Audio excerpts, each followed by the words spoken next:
Hello! Hi అండి. నా last వీడియోలో చూసారు కదండీ! నేను మీ టైమ్ అని ఒక వీడియో పోస్ట్ చేశాను. అందులో నేను ఫిబ్రవరి సెకండ్ వీకు నేను నా కోసము పన్నీర్ దమ్ బిర్యానీ రెసిపీ చేసుకున్నానండి. టేస్ట్ చాలా బాగా వచ్చింది. అండ్ అలాగే ఇప్పుడు ఫిబ్రవరిలో థర్డ్ వీక్ కాబట్టి ఈ థర్డ్ వీక్‌లో కూడా నా కోసం ఒక్క రెసిపీ చేసుకుందాము. నాకు నచ్చింది అనేసి అయితే నేను అనుకున్నానండి. సో, ఈ ఫెబ్‌లో ఈ థర్డ్ వీక్ కంప్లీట్ కాకముందే నేను నా కోసము చికెన్, ఎగ్ ఫ్రైడ్ రైస్ అయితే చేసుకున్నానండి. టేస్ట్ చాలా బాగా వచ్చిందండి. నేను ఫ్రైడ్ రైస్ కానీ, నూడిల్స్ కానీ చాలా బాగా చేస్తానండి. అండ్ అలాగే నేను ఈ మధ్య తిని చాలా డేస్ అయిపోయింది. ఎప్పుడో ఒక 2 మంత్స్ ముందర బయట తెచ్చుకున్నాను చికెన్ ఫ్రైడ్ రైస్ అంతే అండి.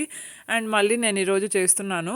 ఫస్ట్ అయితే నేను ఇక్కడ ఎగ్‌ని ఫ్రై చేసి పక్కన పెట్టుకున్నానండి. సాల్ట్, పెప్పర్ వేసి. అండ్ ఆ తర్వాత కావాల్సిన వెజిటబుల్స్ అన్నీ వాష్ చేసి పెట్టుకునేసి, ఇంకా వెజిటబుల్స్ అన్నీ కూడా కట్ చేసుకుంటూ ఉంటే నా మొబైల్‌లో స్పేస్ కంప్లీట్ అయిపోయి వీడియో అనేది రికార్డ్ కాలేదండి. జస్ట్ క్యాప్సికమ్, క్యారెట్ కట్ చేసే వరకే రికార్డ్ అయింది. ఇంకా మొబైల్‌లో స్పేస్ అయిపోవడం వల్ల మొబైల్‌లో అయితే రికార్డ్ కాలేదండి. నేను అలానే చూసుకోకుండా వెజిటబుల్స్ మొత్తం కట్ చేసేసుకున్నాను. లోపు మా ఫ్రెండ్ కాల్ చేస్తే మా ఫ్రెండ్‌తో మాట్లాడుతూ ఇంకా టైం వేస్ట్ చేయడం ఎందుకనేసి చికెన్‌ని కూడా ఫ్రై చేసుకునేసి పక్కన పెట్టుకున్నానండి. సో, ఇంక మా ఫ్రెండ్‌తో మాట్లాడుతూ చికెన్ ఫ్రై చేసేసాక నేను ఇంకా మొబైల్‌లో ఇంకా వద్దనేటివన్నీ డిలీట్ చేసేసి స్పేస్ అయితే వచ్చేలాగా చేశానండి. ఫైనల్‌గా అయితే నేను ఇందాక కట్ చేసుకున్న cabbage, carrot, capsicum, spring onion వాటిని లైట్‌గా ఫ్రై చేసేసి తర్వాత రైస్ ఏసేసి రైస్ మీద ఎగ్ ఫ్రై అండ్ అలాగే చికెన్ వేసేసి కొద్దిగా chilli powder, pepper powder, salt,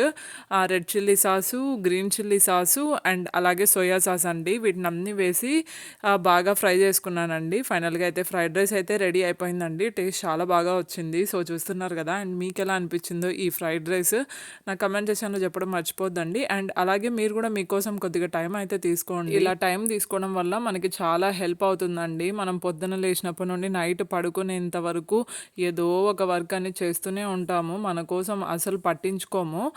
and అలాగే మీకు ఒకవేళ హెల్ప్ కావాలి అంటే మీరే వెళ్లి అడగడానికి ట్రై చేయండి. ఒక్కోసారి మనమే వెళ్లి అడగాల్సొస్తుంది. అండ్ అలా హెల్ప్ మనము కావాలని అడగకపోతే మనం ఇంకా ఎక్కువ స్ట్రెస్‌గా ఫీల్ అయిపోతూ ఉంటాము. అండ్ వర్క్ కూడా చాలా హెవీగా అయిపోతుంది.